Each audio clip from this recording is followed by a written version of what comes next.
친구의 끝도 없는 자식 자랑이나 재력 자랑을 1시간째 듣고 있다가 문득 나는 저 인간 잘난 인생에 박수나 쳐주러 나온 들러리인가 싶어 피눈물 나게 자존심 상했던 적 없으신가요? 나는 지금 사는 게 힘들고 숨이 막혀 죽겠는데 내 존재는 안중에도 없이 자기 할 말만 퍼붓는 그 사람의 입술이 꼴도 보기 싫어지는 그런 비참한 순간 말입니다. 이럴 때 느껴지는 분노와 허탈함은 여러분이 속이 좁아서 생기는 게 절대 아닙니다. 그건 인간으로서 느껴야 할 너무나 정당한 반응이죠. 대화라는 건 마음과 마음이 오가야 하는 것인데 일방적인 자랑은 결국 상대를 내 관객으로 취급하는 무례한 행위이기 때문입니다. 우리는 예의 때문에 혹은 오래된 관계 때문에 그 자리를 지키며 억지 미소를 지어줍니다. 누군가 아들 승진하고 딸 시집 잘간 이야기를 늘어놓으면 기대적으로 참 잘됐다고 박수를 칩니다. 하지만 그 박수 소리가 커질수록 우리 마음의 벽은 더 높고 두꺼워지죠. 목구멍까지 차오르는 씁쓸함을 삼키며 찻잔만 만지작거리는 그 기분. 아마 다들 한 번쯤은 겪어보셨을 겁니다. 그런데 참 기가 막힌 사실은 나를 들러리로 만든 그 사람은 본인이 지금 대단한 실수를 하고 있다는 걸 꿈에도 모른다는 겁니다. 오히려 자기가 좋은 소식을 나눠서 모임 분위기를 화기애애하게 만들었다고 착각하죠. 나는 마음이 무너져 내리는데 상대는 혼자 신이 나서 오늘 참 즐거웠어 라고 말하며 일어설 때 그 기묘한 괴리감은 이루 말할 수 없습니다. 겉으로는 자식의 명예와 넘치는 재산으로 성공한 인생처럼 보일지 모르지만 그 이면을 들여다보면 그 사람은 소중한 인연을 스스로 걷어차고 있는 중입니다. 진짜 품격 있는 사람은 입으로 자기를 증명하지 않아도 그 깊이가 느껴지는데 자랑에 목맨 사람들은 화려한 말잔치 뒤에 가려진 외로움이라는 신호를 온몸으로 내뿜고 있는 것이죠. 인생의 후반전에서 우리가 지켜야 할 것은 내 재산보다 내 곁의 사람입니다.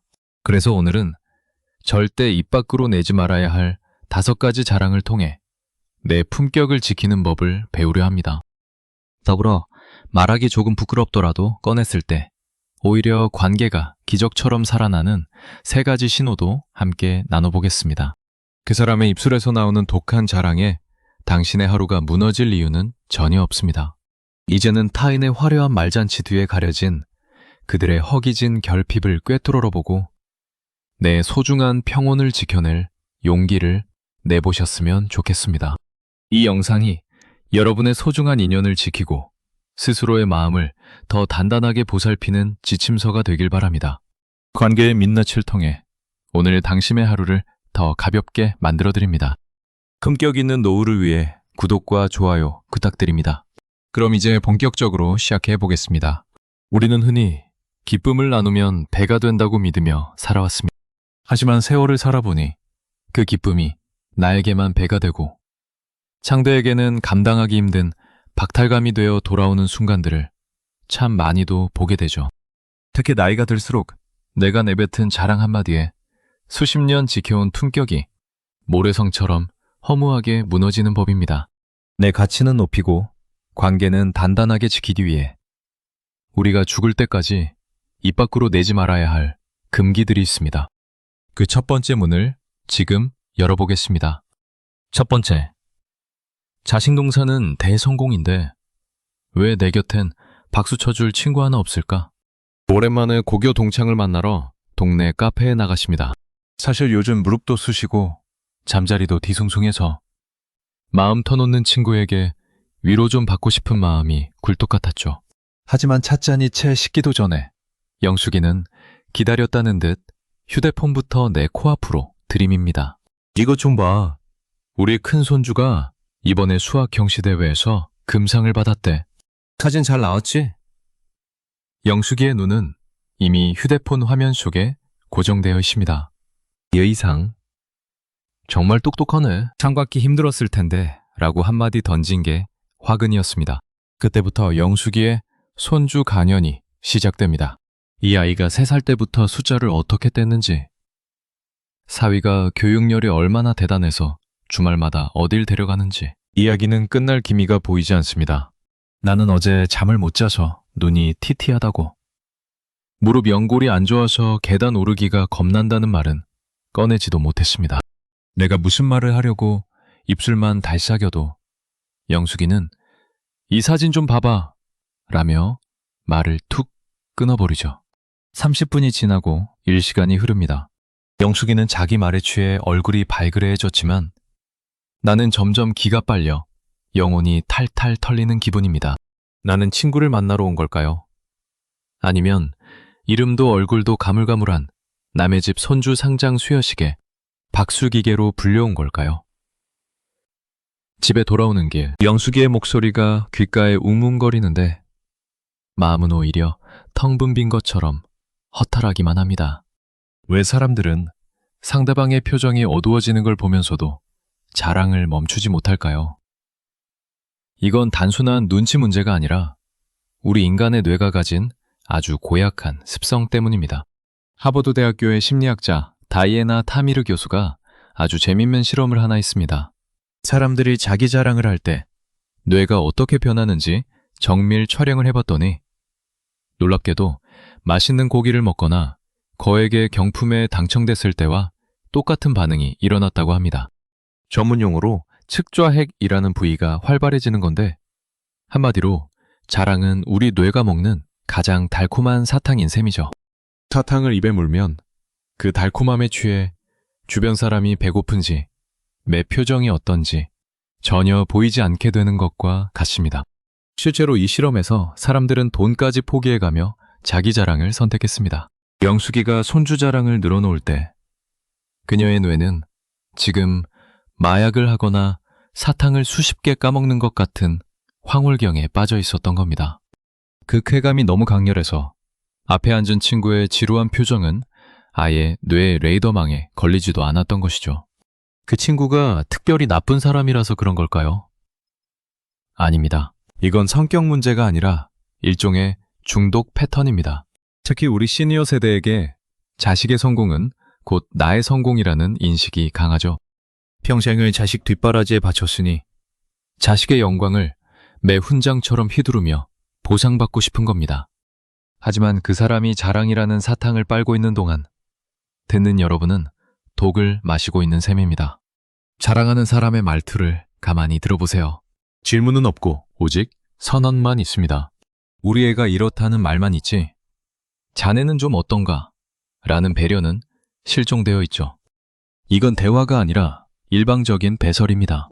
문제는 우리 인간의 본능입니다. 아무리 친한 사이라도 상대방의 화려한 자랑이 길어지면 우리는 본능적으로 내 처지와 비교하게 됩니다. 내 자식은 지금 고생 중인데 영숙이 매면 참 잘 나가네 라는 생각이 드는 순간 정서적 박탈감이 밀려오죠. 말은 부드럽게 하는 것 같아도 그 속엔 나는 너보다 우월한 부모다 라는 오만한 신호가 깔려 있습니다. 이 패턴이 반복되면 결국 관계의 끈은 툭 끊어지고 맙니다. 프랑스의 대철학자 미셸 드 몽테뉴는 그의 저서에서 이렇게 말했습니다. 겸손은 자랑보다 강하다. 진정으로 가치 있는 보석은 어두운 방 안에서도 스스로 빛을 발하며 굳이 소리 높여 자신의 값어치를 외치지 않는다.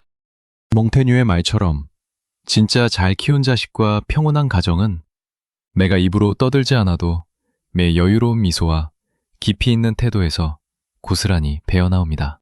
자식이 성공했다면 그 자체로 이미 부모의 마음은 충만해야 합니다. 그런데 그것을 굳이 타인의 인정과 박수를 통해 확인받으려 하는 순간 그 기쁨은 과시용으로 전락하고 맙니다. 진짜 품격 있는 어른은 매 기쁨을 나만의 비밀 금고에 보관할 줄 아는 절제력을 가진 사람입니다. 오늘도 친구의 끝없는 자랑질에 귀를 빌려주느라 고생 많으셨습니다. 혹시 그 자랑을 들으면서 나는 자식 농사를 잘못 지었나 하며 스스로를 탓하지는 않으셨나요? 이제는 분명히 알아야 합니다. 자식 자랑만 늘어놓는 그 사람은 지금 자신의 뇌가 주는 달콤한 사탕에 취해 눈앞에 있는 당신이라는 소중한 존재를 잃어가고 있는 중입니다. 그 사람은 당신을 친구로 대하는 게 아니라 자신의 허영심을 채워줄 관객으로 이용하고 있을 뿐입니다. 그러니 이제는 너무 마음 쓰지 마세요. 그 사람의 자랑이 여러분의 인생 성적표가 될 수는 없습니다. 남의 집 잔치에 억지박수를 치느라 짓물러 버린 당신의 손을 이제는 당신 자신을 다독이는 데 쓰시길 바랍니다. 무례한 자랑으로부터 살며시 마음의 거리를 두는 것. 그것이 여러분의 고귀한 평온을 지키는 가장 현명한 방법입니다. 두 번째, 통장 잔고를 뽐내는 순간 당신은 친구가 아니라 돈주가 되어버립니다. 분위기 좋은 카페에서 친구들과 마주 앉아 차를 마시고 있었습니다. 마침 날씨가 화창해서 제가 시장에서 10,000원 주고 산 화사한 원피스를 입고 나갔죠.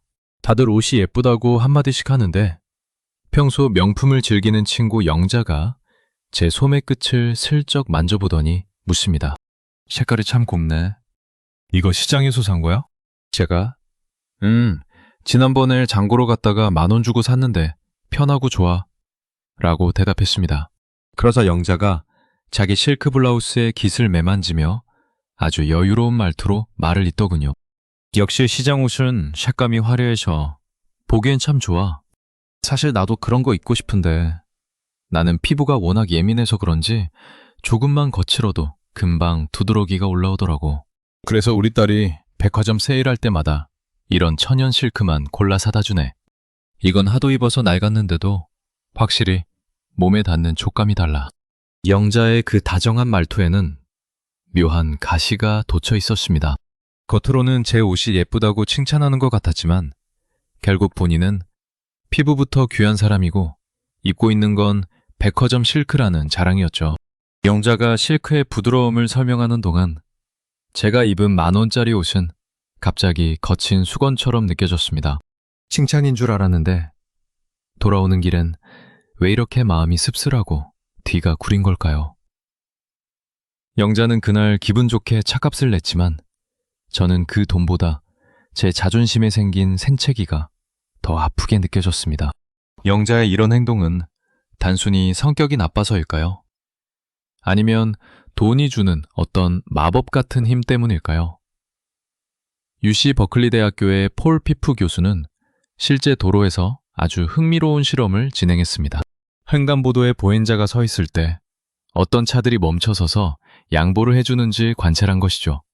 결과는 아주 충격적이었습니다. 얇고 평범한 차를 탄 운전자들은 대부분 보행자를 보고 차를 멈췄습니다. 하지만 차가 비싸고 고급스러울수록 보행자를 무시하고 그냥 지나갈 확률이 무려 4배나 높았습니다. 특히 가장 비싼 차를 탄 운전자들 중 상당수는 보행자와 눈이 마주쳤는데도 불구하고 속도를 줄이지 않았습니다.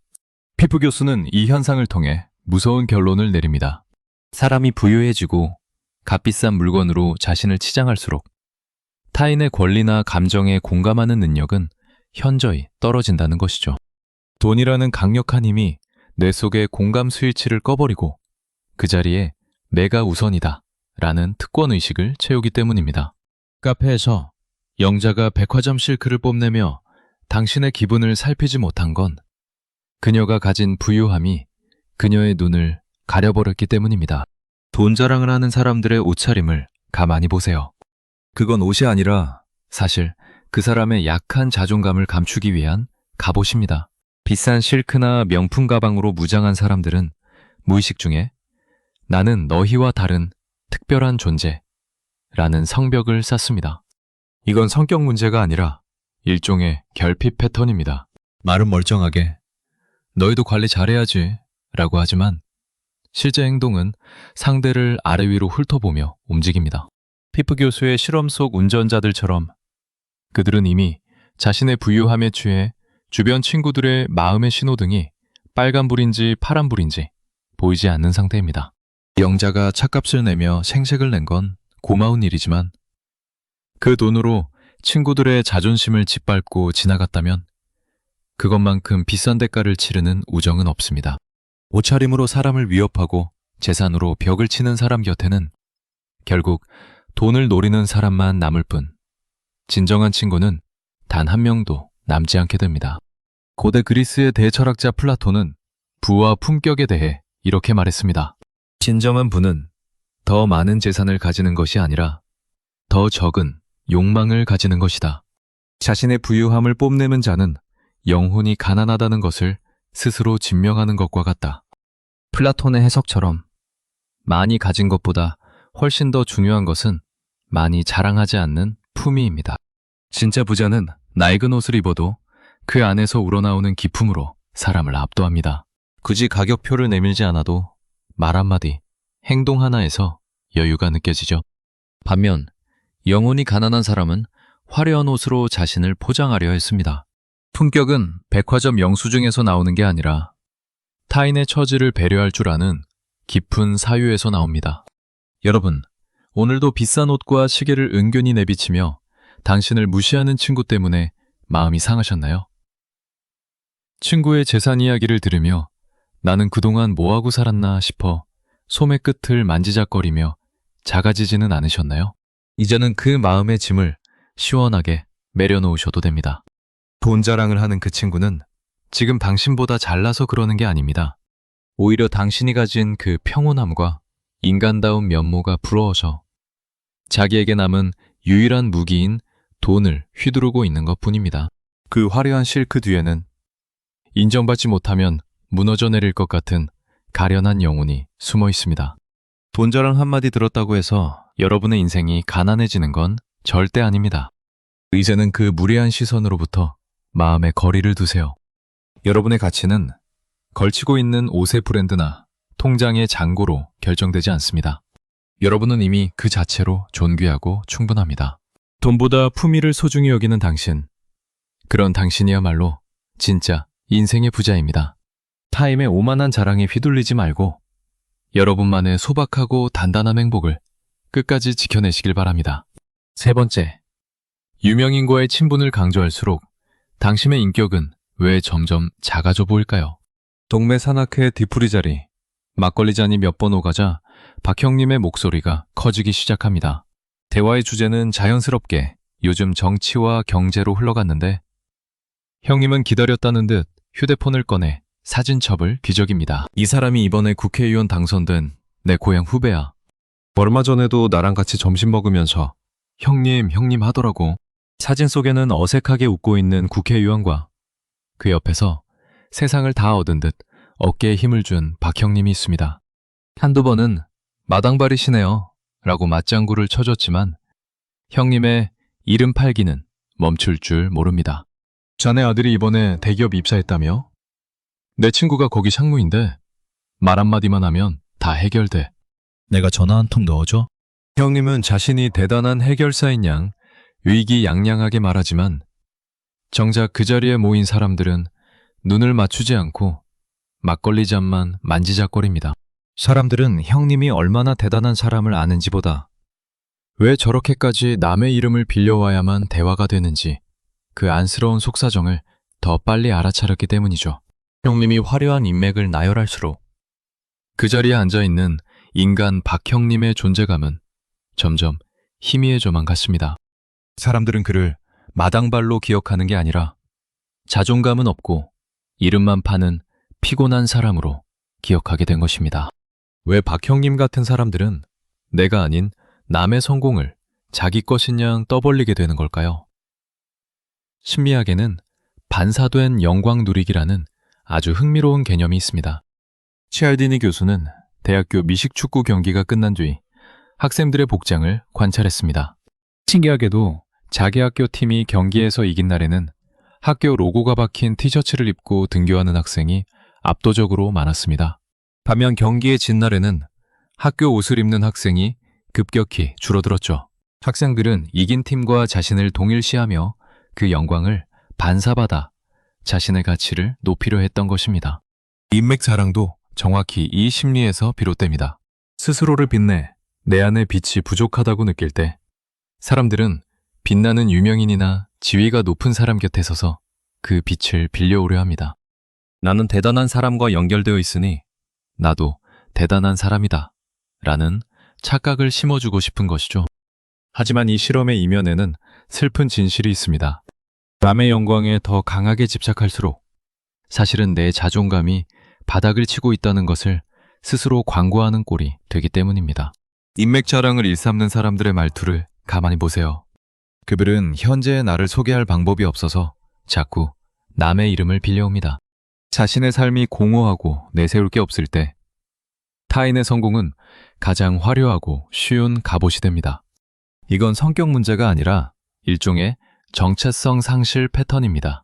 하지만 타인의 이름을 파는 순간 당신이라는 고유한 인격은 사라집니다. 사람들은 당신의 이야기를 듣고 싶어 모였지 당신이 아는 국회의원이나 재벌회장의 근황을 듣고 싶어 모인 게 아니기 때문입니다. 이름 뒤에 숨어 거드름을 피우는 모습은 오히려 나는 저 사람 없이는 아무것도 아닙니다라는 열등감을 온몸으로 표현하는 것과 같습니다. 말은 멀쩡하게 도와주겠다고 하지만 실제 행동은 타인의 권력을 등에 업고 갑질을 하려는 사람들의 특징이죠. 이런 사람 곁에는 진심 어린 우정 대신 그 인맥을 이용해 보려는 계산적인 사람들만 꼬이게 됩니다. 미국의 사상가 랄프 왈도 에머스는 인간의 존재감에 대해 이런 명언을 남겼습니다. 당신이 어떤 사람인지가 당신의 머리 위에서 너무나 큰 소리로 천둥처럼 울리고 있어서 당신이 입으로 내뱉는 말은 하나도 들리지 않는다. 에머신의 해석처럼 당신이 누구를 아는지 아무리 떠들어도 사람들은 이미 당신의 태도와 인격에서 당신이 누구인지를 다 읽고 있습니다. 진짜 인맥은 전화번호부에 저장된 이름의 개수가 아니라 내가 힘들 때 기꺼이 곁을 지켜줄 사람의 깊이입니다. 남의 이름을 팔아 자신을 증명하려는 사람은 결국 그 이름들이 떠나가는 순간 가장 비참한 고독과 마주하게 됩니다. 진짜 품격 있는 어른은 남의 광채를 빌리지 않고 스스로의 내면을 닦아 은은한 향기를 내뿜는 사람입니다. 여러분, 오늘도 모임에서 내가 누군 줄 알아? 혹은 내 친구가 누구야? 라는 말폭격에 시달리며 귀가 피곤하셨나요? 유명인과의 친분을 늘어놓는 친구 앞에서 나는 아는 사람도 없는데 하며 위축되지는 않으셨나요? 이제는 그 마음의 짐을 내려놓으셔도 됩니다. 인맥 자랑을 늘어놓는 그 사람은 지금 당신보다 대단해서 그러는 게 아닙니다. 오히려 당신처럼 소박하고 단단한 자기 자신이 없어서 남의 이름을 넝마처럼 걸치고 떨고 있는 안쓰러운 영혼일 뿐입니다. 그가 사진 속의 유명인을 자랑할 때 당신은 당신의 곁을 지키는 소중한 가족과 진심 어린 친구 한 명을 떠올리며 미소 지으세요. 당신의 가치는 누구를 아느냐로 결정되지 않습니다. 당신이 그동안 살아온 세월, 당신이 지켜온 신념, 그리고 당신의 따뜻한 눈빛, 그 이름 석자만으로도 당신은 이미 충분히 빛나는 존재입니다. 빌려온 빛은 금세 꺼지지만 당신 안에서 피어난 인품의 빛은 평생 당신의 노후를 환하게 밝혀줄 것입니다. 남의 이름 뒤로 숨는 무례함에 흔들리지 말고 당신 자신으로 당당하게 살아가시길 바랍니다. 네 번째, 옛날 이야기만 늘어놓는 사람 곁에 사람들이 절대 오지 않는 진짜 이유. 동네 기원에서 바둑 한 판을 두고 나면 의뢰 근처 식당에서 소주 한 잔을 기울이게 됩니다. 모임의 맏형격인 최 씨는 술 기운이 조금만 오르면 어김없이 자신의 전성기 이야기를 꺼내놓죠. 내가 90년대에 건설 현장 소장으로 있을 때는 내 말 한마디에 대형 크레인이 수십 대씩 움직였어. 그때 내가 벌어들인 외화만 해도 얼마인 줄 알아? 그의 이야기는 늘 30년 전 그 어느 뜨거웠던 여름날에 멈춰 있습니다. 처음 한두 번은 정말 대단하셨네요 라며 박수를 쳐주던 동생들도 이제는 최 씨가 입을 떼기가 무섭게 젓가락질만 바빠집니다. 최 씨의 눈은 과거의 영광을 회상하느라 반짝이지만 정작 그와 마주 앉은 사람들의 눈은 피로감으로 충혈되어 있죠. 어느 날은 한 후배가 조심스럽게 물었습니다. 형님, 그건 그렇고 요즘은 어떻게 지내세요? 취미로 배우신다던 서예는 잘 돼가세요? 하지만 최 씨는 질문이 끝나기도 전에 말을 자릅니다. 서예는 무슨? 내가 왕년에 서류 결제를 하루에 수백 건씩 하던 사람인데 붓글씨가 눈에 들어오겠어? 최 씨는 모르는 모양입니다. 그가 과거의 훈장을 꺼내 보일 때마다 현재를 함께 살아가는 사람들과의 연결고리는 하나둘씩 끊어지고 있다는 사실을요. 사람들은 최 씨를 대단했던 사람으로 기억하는 게 아니라 어제만 사는 지루한 노인으로 여기며 슬슬 자리를 피하기 시작했습니다. 왜 최 씨 같은 사람의 이야기는 이토록 인기가 없을까요?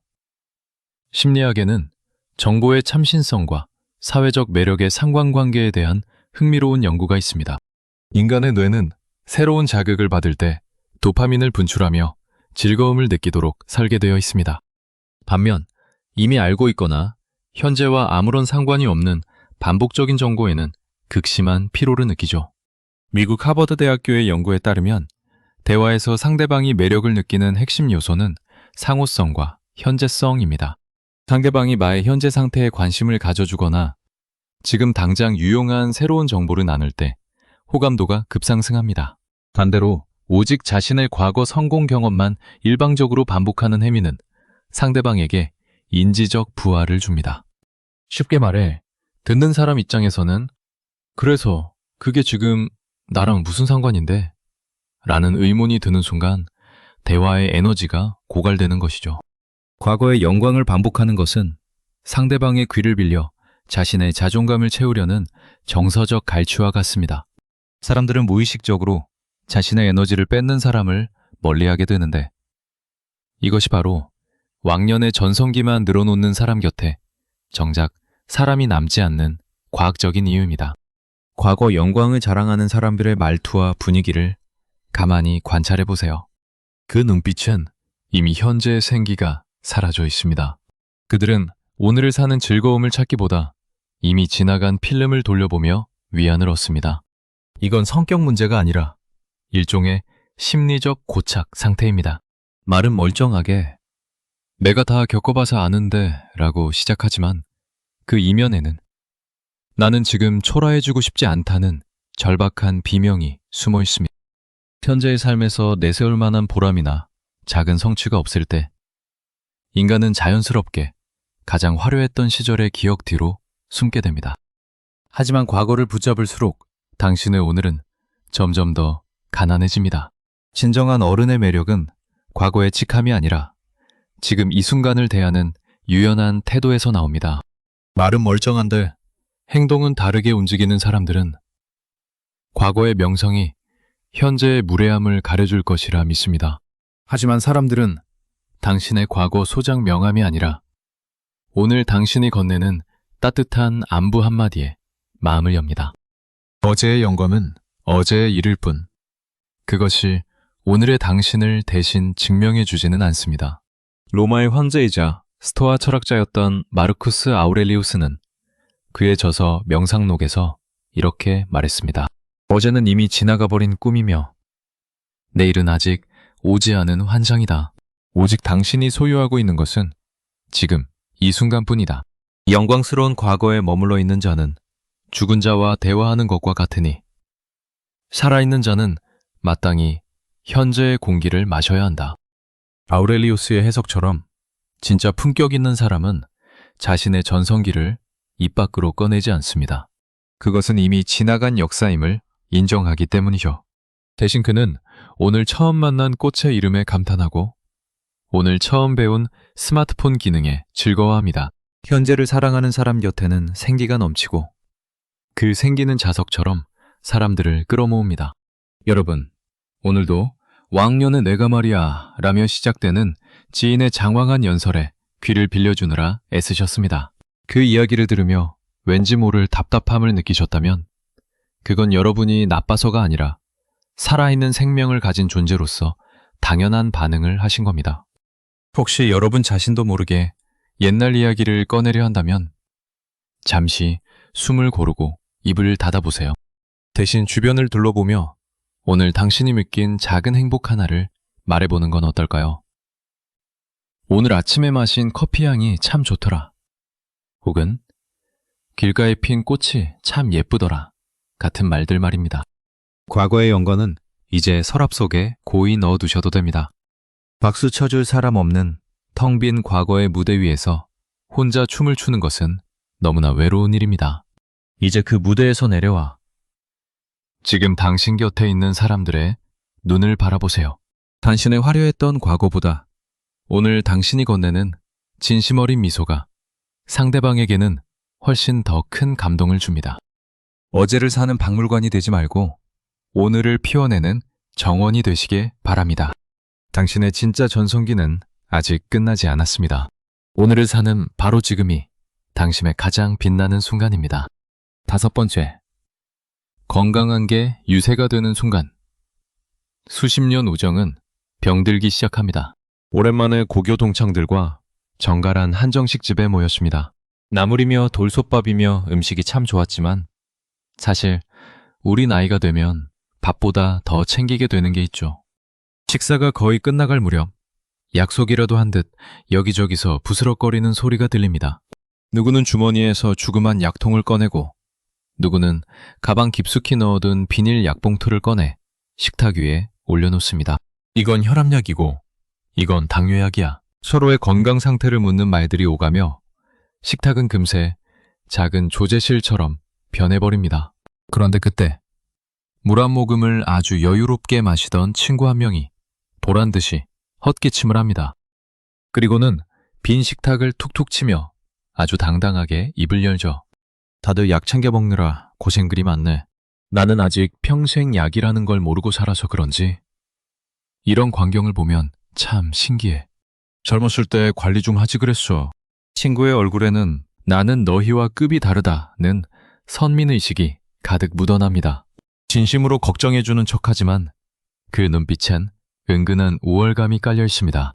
식탁 위에 놓인 내 분홍색 약봉투가 갑자기 왜 그렇게 초라해 보이던지요. 밥맛은 뚝 떨어지고 내가 지은 죄도 없는데 왠지 모르게 작아지는 기분이 듭니다. 친구는 그날 아주 씩씩한 걸음걸이로 식당을 나섰지만 남겨진 우리는 왠지 모를 박탈감에 한동안 말을 잇지 못했습니다. 건강한 게 유세가 되는 순간 수십 년 우정의 식탁에는 싸늘한 찬바람이 불기 시작한 것이죠. 친구의 그 당당한 한마디가 왜 우리의 기분을 이토록 망쳐놓는 걸까요? 여기 아주 흥미로운 심리학 실험이 하나 있습니다. 올림픽 경기가 끝나고 메달리스트들의 표정을 연구한 실험인데요. 상식적으로 생각하면 2등을 한 은메달리스트가 3등인 동메달리스트보다 더 행복해야 할 것 같죠? 하지만 결과는 정반대였습니다. 동메달리스트가 훨씬 더 활짝 웃고 있었던 것이죠. 그 이유는 바로 인간의 비교 대상 때문입니다. 은메달리스트는 금메달을 딴 사람과 자신을 비교하며 조금만 더 잘했으면 금메달인데 라며 아쉬워하고 괴로워합니다. 반면 동메달리스트는 아예 메달을 따지 못한 사람들과 자신을 비교하며 메달을 따서 정말 다행이다 라고 감사해하죠. 그 친구는 스스로를 금메달 자리에 올려두고 약봉투를 든 당신을 아쉬운 은메달로 만들어버리는 중입니다. 당신이 비참함을 느끼는 건 여러분이 못나서가 아니라 그 친구가 당신에게 억지로 실패한 2등이라는 이름표를 붙였기 때문입니다. 이처럼 나보다 나은 사람과 끊임없이 비교하게 만드는 상향 비교는 인간의 뇌에 엄청난 스트레스와 박탈감을 안겨줍니다. 사실 이건 성격 문제가 아니라 일종의 패턴입니다. 건강강을 멈추지 못하는 사람들은 대개 자신의 신체적 활력을 통해 타인보다 우위에 서고 싶어하는 무의식적인 욕구가 강하죠. 말은 걱정해주는 척 멀쩡하게 하지만 실제 행동은 상대를 깎아내리며 움직이는 사람들의 전형적인 특징입니다. 그들의 당당한 걸음걸이나 활력 넘치는 말투는 사실 내가 너보다 인생을 더 잘 관리해왔다는 오만한 선언입니다. 하지만 여러분, 건강은 우리가 노력해서 얻는 부분도 있지만 사실 운이 따르는 영역이기도 합니다. 내가 아프지 않은 것은 하늘이 준 축복이자 감사해야 할 일이지 아픈 사람 앞에서 뽐내야 할 벼슬이 아닙니다. 진짜 품격 있는 어른은 자신이 건강할 때 오히려 아픈 친구의 속도를 살핍니다. 그 사람이 자랑을 멈추지 않는 건 타인의 고통을 상상하는 힘이 부족하기 때문입니다. 약 봉투 앞에서 당당함을 뽐내는 것은 건강한 몸을 가졌을지언정 공감 능력은 병들어 있다는 증거와 다름없습니다. 타인의 아픔에 공감하지 못하는 건강함은 결국 외로운 노후를 부르는 지름길이 될 뿐입니다. 염세주의 철학자 아르투어 쇼펜하워는 건강에 대해 아주 냉철하고도 깊은 통찰을 남겼습니다. 건강은 가진 자는 그 가치를 모르고 오직 잃은 자만이 그 무게를 안다. 건강을 자랑하는 자는 자신이 가진 축복이 얼마나 깨지기 쉬운 유리장 같은 것인지 모르는 어리석은 자다. 쇼펜하우어의 해석처럼 건강을 자랑거리로 삼는 순간 그 건강은 타인을 짓누르는 권력이 되어버립니다. 하지만 세월 앞에 장사 없다는 말처럼 오늘의 건강이 매일의 건강을 보장해주지는 않죠. 진짜 지혜로운 사람은 자신이 가진 힘을 자랑하는 데 쓰지 않고 그 힘으로 약한 자를 지탱해주는 데 사용합니다. 인생의 마지막에 남는 진정한 부는 튼튼한 다리가 아니라 그 다리로 아픈 친구 곁을 묵묵히 지켜줄 수 있는 마음의 너비입니다. 여러분, 오늘도 나는 약 하나 안 먹어 라는 친구의 자랑 섞인 혼수에 가슴이 답답하셨나요? 식탁 위에 놓인 내 약봉투를 보며 왠지 모를 죄책감을 느끼지는 않으셨나요?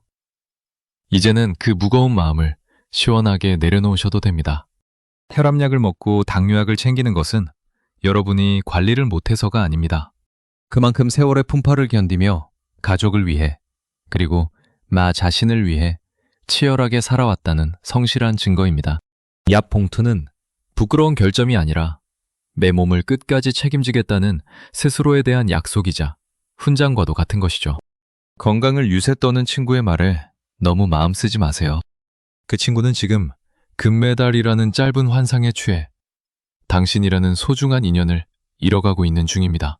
그 무례한 자랑으로부터 여러분의 감정을 단단히 보호하십시오.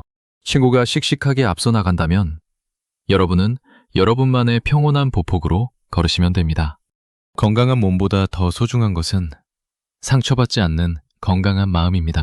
지금까지 우리 관계를 멀어지게 만드는 5가지 자랑에 대해 이야기 나눴습니다. 하지만 우리가 입을 닫는 것만이 정답은 아닙니다. 오히려 용기 내어 입을 열었을 때 상대방의 마음을 얻을 수 있는 말들이 있기 때문입니다. 나를 낮추는 것 같아 부끄러워 보이지만 사실은 내 품격을 가장 높여주는 말. 숨기지 말고 기꺼이 드러내야 하는 그 3가지 이야기를 지금부터 시작합니다. 첫 번째, 당신을 가장 빛나게 해줄 가장 강력한 무기는 지식이 아닙니다. 오랜만에 고교 동창들과 소문난 핫플레이스 카페에 갔습니다. 통 유리창 너머로 풍경은 참 좋았는데 주문대 앞에 서자마자 다들 말문이 막히고 말았습니다. 메뉴판이 온통 영어로만 되어 있고 글씨는 또 왜 그렇게 작은지 눈에 잘 들어오지 않았기 때문입니다. 친구 영수가 돋보기를 고쳐 쓰더니 아, 요즘은 이런 게 유행이지. 이건 이런 맛일 거야 라며 아는 척 주문을 주도했습니다. 하지만 정작 나온 커피는 사양만큼이나 쓰고 양도 쥐꼬리만 해서 다들 당황한 기색이 역력했습니다. 영수는 민망한지 이게 원래 고급 커피라 그래 라며 억지 설명을 덧붙이더군요. 그때 조용히 메뉴를 살피던 박 씨가 카운터로 다가가 직원에게 말했습니다. 미안한데 내가 이 메뉴판을 보니 영어가 많아서 뭐가 뭔지 하나도 모르겠네요. 우리처럼 나이 든 사람들은 여기서 뭘 마셔야 제일 속이 편하고 맛있는지 추천 좀 해주세요. 박 씨의 솔직한 고백에 무뚝뚝해 보이던 젊은 직원이 환하게 웃으며 다가왔습니다. 메뉴판이 좀 어렵죠? 따뜻하고 부드러운 우유가 들어간 이 메뉴가 입맛에 맞으실 거예요. 직원은 친절하게 메뉴 하나하나를 설명해 주었고 친구들도 그제야 참았던 가슴을 쓸어내렸습니다. 박 씨의 모른다는 한마디가 경직되었던 분위기를 단숨에 녹여버린 것이죠. 아는 척하며 진땀을 뺀 영수보다 모른다고 솔직하게 도움을 청한 박 씨가 그날 모임에서 가장 빛나 보였습니다. 박 씨의 정직함이 모두의 긴장을 풀어주고 대화의 문을 활짝 열어준 것입니다. 왜 박 씨의 솔직함이 우리에게 이토록 편안함을 주는 걸까요? 심리학자 엘리엇 에런스는 아주 흥미로운 실험을 통해 그 답을 찾아냈습니다. 이를 실수 효과라고 부릅니다. 연구팀은 실험 참가자들에게 아주 똑똑하고 유능한 사람이 퀴즈를 푸는 영상을 보여주었습니다. 한 영상에서는 그 똑똑한 사람이 모든 문제를 완벽하게 다 마치고 아주 세련되게 행동합니다. 반면 다른 영상에서는 똑같이 문제를 다 마치지만 마지막에 실수로 커피를 자기 옷에 쏟으며 당황해하는 인간적인 모습을 보여줍니다. 실험 결과 참가자들은 완벽하게 행동한 사람보다 커피를 쏟는 실수를 저지른 사람에게 훨씬 더 큰 호감과 신뢰를 느꼈습니다. 왜 그럴까요? 인간은 빈틈없는 존재 앞에서 경외심보다는 오히려 위축감과 거리감을 느끼기 때문입니다. 모든 것을 다 아는 척하며 완벽한 모습만 보이려 할 때 주변 사람들은 가르침을 받아야 한다는 심리적 압박감을 느껴 대화를 피하게 됩니다. 반대로 내가 이 부분은 잘 모르니 좀 알려달라고 고개를 숙이는 모습은 상대방에게 내가 도움을 줄 수 있다는 효능감을 선물합니다. 모른다는 인정이 곧 상대의 존재감을 높여주는 최고의 배려가 되는 셈입니다. 인류 역사상 가장 현명한 철학자로 추앙받는 소크라테스는 평생 이런 신념을 가지고 살았습니다. 내가 남보다 조금이라도 더 지혜로운 점이 있다면 그것은 내가 나의 무지를 스스로 알고 있다는 사실뿐이다. 진짜 지혜로운 사람은 자신이 무엇을 모르는지 정확히 아는 사람입니다. 무지를 인정하는 것은 부끄러운 일이 아니라 새로운 지혜를 받아들일 빈 그릇을 준비하는 고결한 행위입니다. 꽉 찬 찻잔에는 더 이상 차를 따를 수 없듯이 아는 채로 가득 찬 마음에는 타임의 진심이나 세상의 새로운 흐름이 끼어들 자리가 없습니다.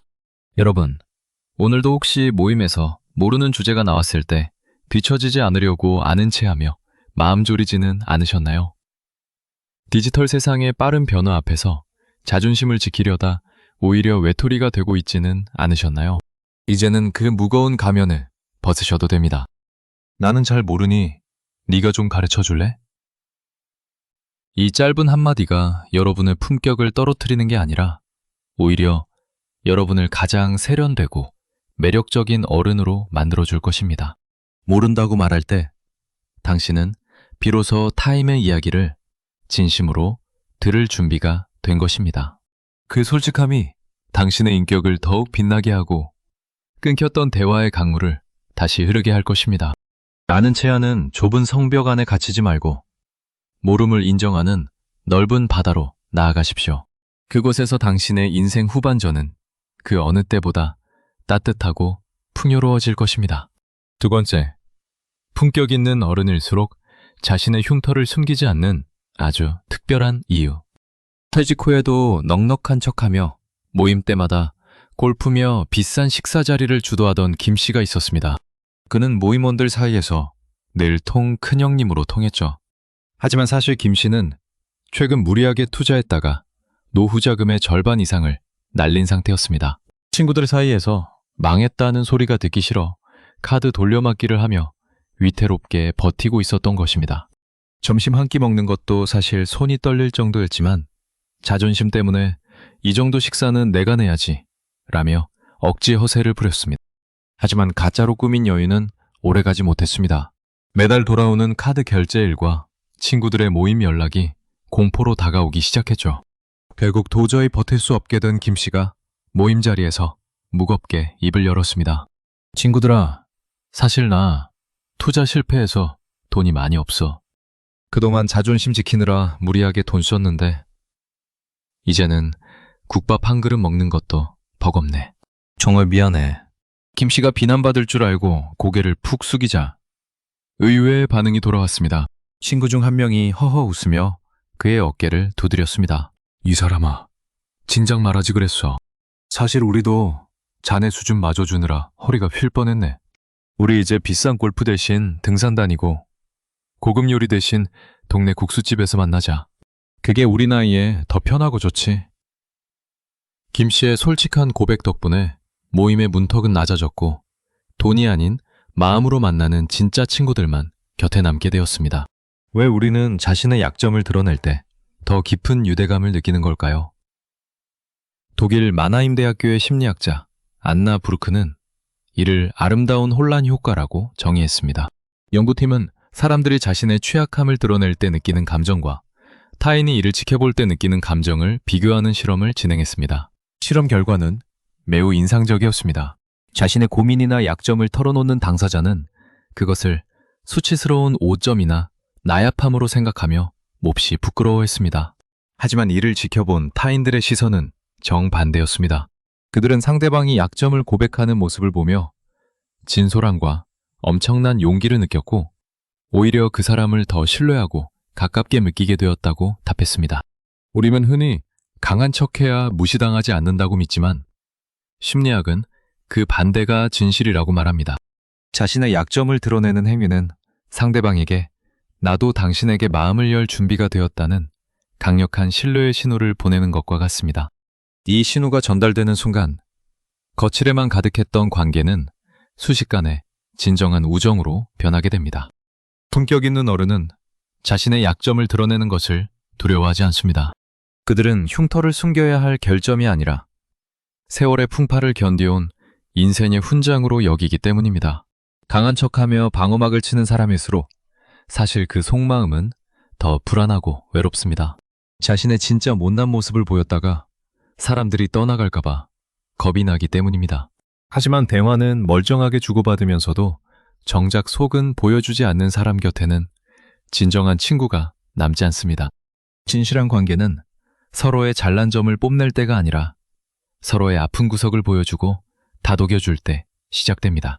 당신이 먼저 자신의 작은 고민이나 약점을 꺼내 보여주는 것은 상대방에게 당신도 완벽하지 않아도 괜찮다는 커다란 안도감을 주는 최고의 배려입니다. 자신의 흉터를 당당하게 보여주는 사람에게는 묘한 여유와 기품이 흐릅니다. 그것은 자신의 삶을 있는 그대로 받아들이는 사람만이 가질 수 있는 단단함입니다. 인생의 굴곡을 겪으며 생긴 상처를 억지로 가리려 애쓰지 마세요. 그 흉터야말로 당신이 얼마나 치열하게 살아왔는지를 증명하는 가장 인간적인 징표입니다. 3세기 페르시아의 시인이자 철학자인 누미는 상처에 대해 아주 깊은 통찰을 남겼습니다. 상처는 빛이 당신에게로 들어가는 통로다. 루미의 말처럼 완벽하게 매끄러운 표면에는 빛이 스며들 틈이 없습니다. 오직 깨지고 금이 간 상처를 통해서만 타인의 진심이라는 빛이 내 안으로 들어올 수 있고 내 안의 온기도 밖으로 흘러나갈 수 있습니다. 자신의 아픔을 공유하는 행위는 상대방과 나 사이에 빛의 통로를 만드는 일입니다. 그 통로를 통해 흐르는 따뜻한 위로가 우리를 다시 일어서게 합니다. 여러분, 오늘도 혹시 친구들 앞에서 약해 보이기 싫어서 괜찮은 척 웃으며 마음을 숨기지는 않으셨나요? 경제적으로 힘들거나 몸이 아픈데도 남들 보기 창피해서 입을 꾹 닫고 있지는 않으셨나요? 이제는 그 무거운 마음의 빗장을 조금만 열어보세요. 사실 나 요즘 이런 게 참 힘들어. 라고 먼저 손을 내미는 것은 결코 부끄러운 일이 아닙니다. 오히려 그것은 상대방에게 내가 당신을 이만큼 믿습니다. 라는 진심 어린 고백을 건네는 것과 같습니다. 완벽한 사람 곁에는 시계 어린 박수만 남지만 솔직한 사람 곁에는 평생을 함께할 진짜 동지가 남습니다. 당신의 흉터를 사랑하십시오. 그리고 그것을 용기 있게 드러내십시오. 그때 비로소 당신의 인생 후반전은 가짜 웃음이 아닌 진실한 유대감으로 가득 차게 될 것입니다. 당신의 솔직함이 곧 당신의 품격입니다. 세 번째, 자식들에게 남길 가장 위대한 유산은 돈이 아니라 바로 이 두 마디입니다. 평생을 엄격한 공무원으로 살아온 김 씨는 자식들에게 늘 무서운 존재였습니다. 다 큰 자녀들에게 따뜻한 인정 한마디 건네기보다는 매번 부족한 부분부터 꼬집었고 마음을 읽어주는 대화 대신 늘 자신의 뜻대로 하라는 강압적인 태도를 유지했습니다. 김 씨는 그것이 가장의 권위이자 자식을 바른 길로 인도하는 부성애라고 믿었습니다. 하지만 세월이 흘러 머리가 희끗해진 아들과 딸은 명절에만 겨우 얼굴을 비출 뿐 아버지와 깊은 속마음을 나누려 하지 않았습니다. 어느 날 김 씨는 갑작스러운 가슴 통증으로 병원에 입원하게 되었습니다. 병문 안으로 온 자식들의 어색한 얼굴을 보며 김 씨는 문득 깨달았습니다. 자신이 남겨줄 재산보다 더 중요한 것이 빠져 있다는 사실을요. 그는 떨리는 목소리로 아들의 손을 잡고 말했습니다. 그동안 내가 너무 엄하기만 했지? 그때 내가 너한테 했던 말들. 사실은 아버지가 많이 부족한 사람이라 그랬어. 미안하다. 그리고 부족한 아버지를 지금까지 챙겨줘서 정말 고맙다.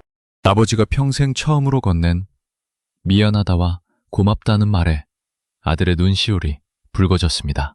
수십 년간 쌓였던 서운함의 벽이 그 두 마디에 스르르 녹아내린 것이죠.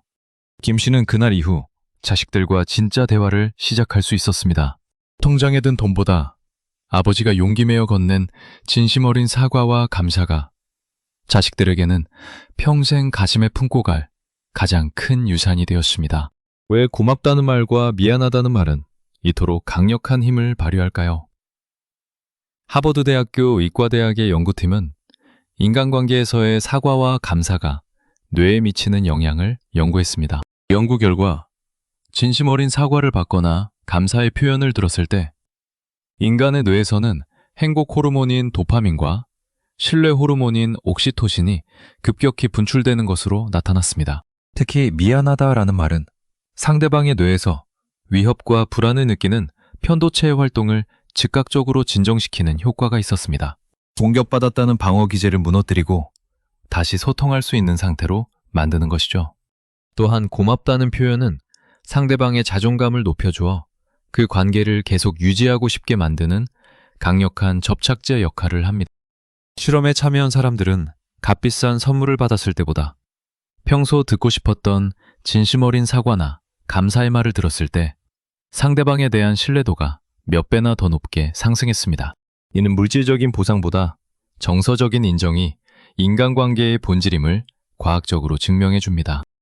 나이가 들수록 주변 사람들에게 미안하다와 고맙다는 말을 하는 게 점점 더 어려워진다고들 합니다. 혹시나 내 권위가 떨어질까봐 혹은 이제 와서 쑥스럽다는 이유로 입술을 꾹 닫아버리곤 하죠. 하지만 말은 멀쩡하게 권위를 세우려 하지만 실제로는 고독 속에 갇혀있는 사람들은 가장 소중한 사람들을 밀어내고 있는 것과 같습니다. 잘못을 인정하는 것은 나약함이 아니라 관계를 지키려는 용기입니다. 사소한 배려에 고마움을 표현하는 것은 당연한 권리가 아니라 상대방의 존재를 인정하는 예우입니다. 그 사람이 그런 행동을 하는 건 자신의 가치가 남의 인정이 아니라 스스로의 솔직함에서 나온다는 것을 잘 알기 때문입니다. 자식들에게 돈 몇 푼 더 물려주는 것보다 부모가 자신의 잘못을 인정하고 자식의 수고에 감사할 줄 아는 모습을 보여주는 것이 훨씬 더 위대한 교육입니다. 그 모습이야말로 자식들이 세상을 살아갈 때 사람의 마음을 어떻게 얻어야 하는지를 알려주는 인생의 지도자가 되어주기 때문입니다. 13세기 독일의 철학자이자 신학자인 마이스터 에크하르트는 감사에 대해 아주 강렬한 한마디를 남겼습니다. 만약 당신이 평생 바칠 수 있는 기도가 감사합니다라는 단 한마디뿐이라 해도 그것으로 충분하다. 에크하르트의 통찰처럼 감사는 우리 삶을 완성하는 가장 고귀한 행위입니다. 타인에게 고마움을 전하는 것은 내 삶이 혼자만의 힘으로 이루어지지 않았음을 인정하는 겸손함의 극치입니다. 또한 미안함을 전하는 것은 내 영혼의 얼룩을 닦아내는 가장 깨끗한 세제와 같습니다. 이 두 마디를 일상에서 실천하는 사람은 굳이 다른 수식어로 자신을 포장하지 않아도 주변에 사람이 모여드는 향기로운 어른이 됩니다. 여러분, 오늘도 혹시 가족이나 친구에게 고마운 마음을 느끼면서도 입 밖으로 꺼내지 못하고 삼키지는 않으셨나요? 미안한 마음이 가슴 한구석에 짐처럼 남아있는데도 쑥스러워서 짐짓 딴청을 피우지는 않으셨나요? 나중에 더 좋은 기회가 오면 말해야지 하고 미루지 마십시오. 인생에서 가장 후회되는 순간은 하지 말았어야 할 말을 했을 때보다 꼭 했어야 할 말을 하지 못했을 때 찾아옵니다. 자식들에게, 배우자에게, 그리고 오랜 친구에게 오늘 바로 문자를 보내거나 전화를 걸어보세요. 그동안 참 고마웠다. 그리고 내가 그때 참 미안했다. 이 두 마디가 당신의 관계에 기적을 불러올 것입니다. 당신이 남길 가장 값진 유산은 물질이 아니라 바로 당신의 입술에서 나온 따뜻하고 정직한 진심입니다. 그 진심이 당신의 품격을 완성하고 당신의 소중한 사람들을 끝까지 지켜줄 것입니다. 우리는 지금까지 인생의 후반전을 더욱 풍요롭고 품격 있게 만들어줄 8가지 비밀에 대해 함께 나눴습니다. 그 긴 여정의 끝에서 우리가 마주한 진실은 의외로 단순합니다. 나이가 들수록 우리를 가장 빛나게 해주는 무기는 화려한 지식이나 꼿꼿한 권위가 아니라 바로 자신의 부족함을 인정하는 솔직함과 타인의 마음에 가닿으려는 따뜻한 진심이라는 사실입니다. 인생의 앞부분이 무언가를 채우고 쌓아 올리는 과정이었다면 이제부터는 불필요한 무게를 덜어내고 본연의 나를 찾아가는 시간입니다. 남들보다 조금 덜 알아도 괜찮습니다. 모든 일을 완벽하게 처리하지 못해도 괜찮습니다. 오히려 그 틈새를 통해 타인의 도움을 받고 나의 약함을 공유하며 미안함과 고마움을 표현할 때 우리의 삶은 비로소 진정한 소통의 기쁨으로 가득 차게 됩니다. 모른다고 말할 수 있는 용기, 자신의 흉터를 있는 그대로 보여주는 정직함, 그리고 사랑하는 이들에게 건네는 미안하다, 고맙다는 말 한마디. 이 소박한 행동들이 모여 당신이라는 사람의 깊이를 완성합니다. 돈으로 살 수 없고 세월로도 가릴 수 없는 진짜 품격은 바로 여기서 시작됩니다. 그동안 지켜오느라 애쓰셨던 무거운 자존심의 옷을 이제는 조금 내려놓으셔도 됩니다. 당신이 먼저 마음의 문을 열고 한 걸음 다가갈 때 세상은 당신이 생각했던 것보다 훨씬 더 따뜻한 품으로 당신을 맞아줄 것입니다. 당신의 인생 후반전이 거칠애가 아닌 진실한 유대감으로, 외로움이 아닌 풍성한 나눔으로 가득하기를 진심으로 응원합니다. 당신은 존재 자체로 이미 충분히 가치 있고 아름다운 사람입니다. 이제 그 아름다움을 솔직한 고백과 따뜻한 인사에 담아 주변에 전해보세요. 그때 비로소 당신의 삶은 그 누구보다 눈부시게 빛날 것입니다. 지금까지 관계의 민낯이었습니다. 오늘 나눈 통찰이 당신의 마음을 보호하는 단단한 울타리가 되기를 바랍니다.